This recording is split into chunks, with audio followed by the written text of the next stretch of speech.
checking out our videos all about the 5 to Thrive in Jesus Christ, where we're going through 5 different core principles to help you grow in your faith. And we're talking about the next core practice, which is worship. And we think that worship is so important. That's why it's the second one we're talking about today. And worship, looks a little bit different. It's kind of changed and transformed a little bit over this past season. So worship for you might be online on Sunday mornings. It might be here in our beautiful sanctuary. It could even be Wednesday nights when we gather for our prayer services, both in person and online. But one thing that's important is that worship is our response to our Creator, and it's something that's so vital that we do together in community, joining together to worship.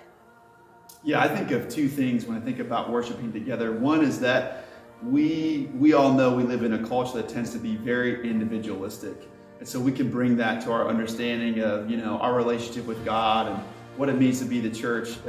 The idea is that we would learn to just kind of live a life of worship every day, but you can't do that unless you take time regularly to gather with other people.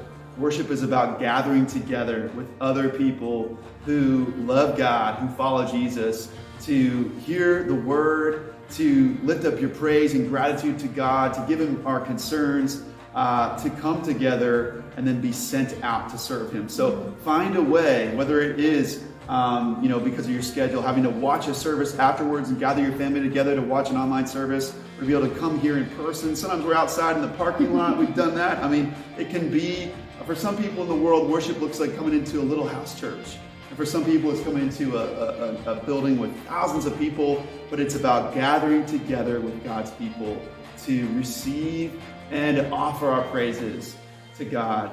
And so I would just encourage you, whether you're single, whether you're married, whether you have a family and a household, that gathering for worship could be the thing that centers your life. Most of us, we allow our lives in our modern society to kind of be centered on our jobs, our schedules, our calendars, our activities, whatever. But what if for God's people, what if for the church, worship was what we centered our lives around? Like worship was that countercultural practice where no matter what, we made it a priority to come together with other Christians. So we encourage you to find a way to pray about, to do what you have to do, make the adjustments you need to make sure that gathering with God's people to worship is a regular, consistent part of your life. And we provide a lot of different ways you can do that. So good luck with this one. It's really, really worth it, especially you families out there. Make this a priority now. I'm telling you, we're working on this too, of course, and we know it's not easy.